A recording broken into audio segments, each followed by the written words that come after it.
Налага ни се да вземаме решения. Бедни и богати, малки и големи, известни и не толкова известни. Дали всеки път имаме ясна представа какви са последствията? Дали осъзнаваме в каква посока тръгва съдбата ни?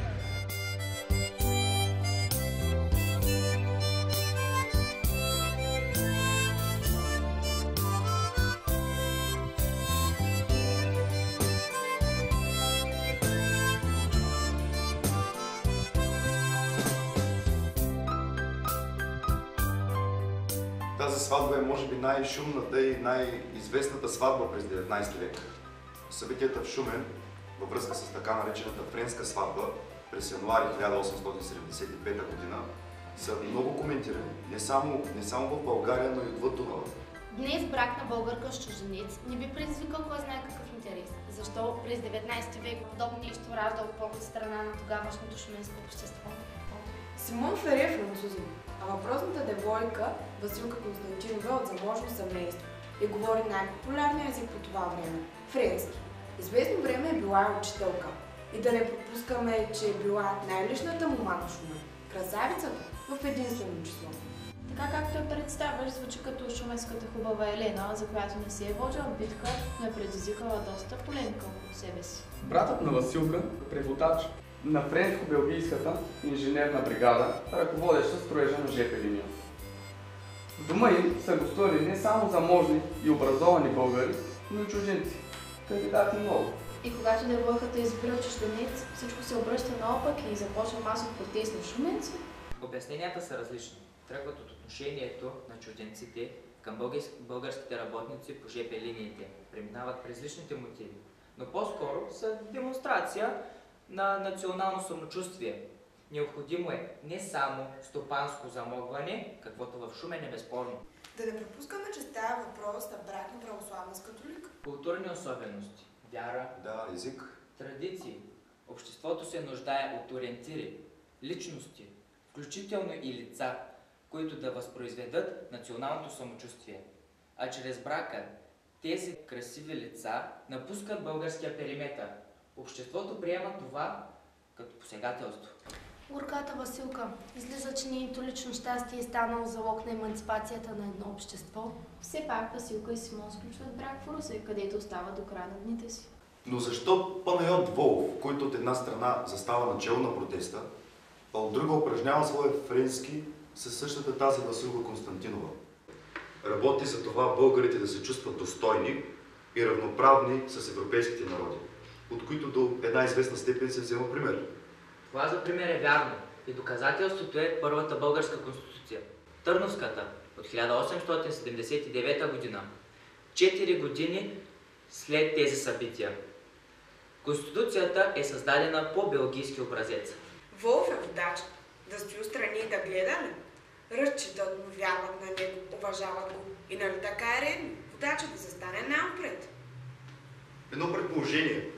Дали Волов не е гледал на тези събития като възможност да се прецени капацитета на шуменското общество? И доколко е готово шуменското общество за нещо по-голямо, нещо предстоящо? Все пак водачът трябва да гледа по-напред от останалите. А как е виждал себе си? И на къде тласка съдбата си? Волов излъчва национална идентичност. За себе си той е наясно, че е част от онази българска интелигенция, която е готова да стигне и по-далеч.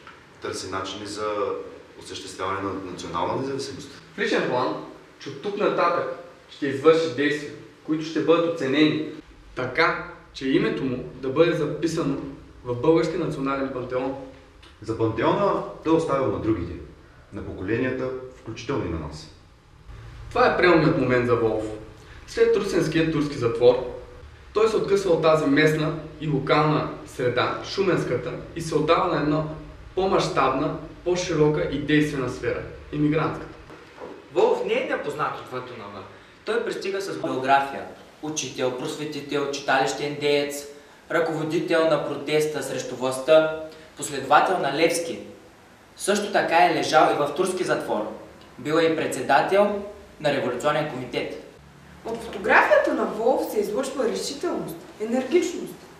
Личностните качества на Волов и опита му са оценени. И никак не е случайно, че Георгиевския комитет избира именно Панайот Волов Заглавен апостол на 4-тия революционен окръг.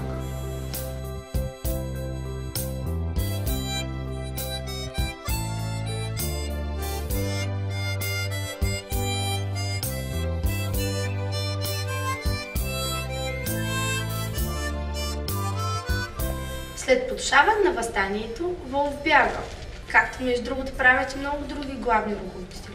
Вижте, няма как да приемем, че главните организатори са били убедени в успеха на въстанието.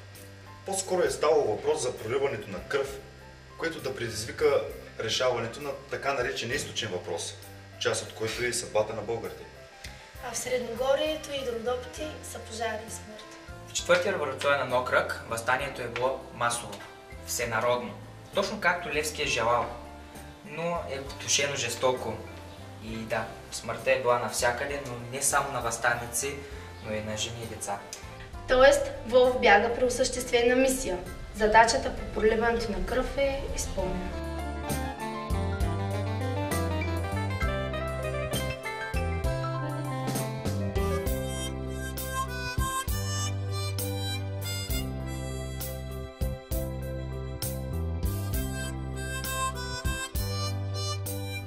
Лобното място на Волов е река Янтра. И ако можехме да прескочим... В историята няма ако.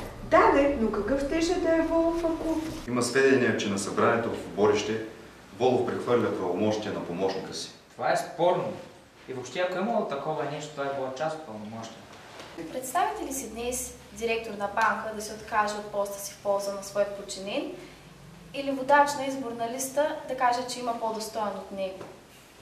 Чакай, казваш част, но дори част от правомощията в името на какво? Заради въстанието, в името на каузата. Именно. Ако личност е готова да се откаже дори от част от собственото си социално или обществено положение в името на една идея, то тази личност не би изменила на идеята си до последните си дни.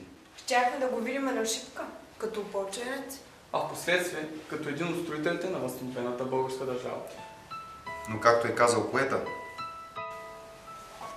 млъкни сърце. Днес Волов е каменен. Неговия паметник е в парк Борище, народния му Шумен. Днес не е 1 ноември, нито 3 март, не е деня на падналите за свободата и няма кръгла годишнина от априлското въстание. Просто един пролетен ден на 2014 година.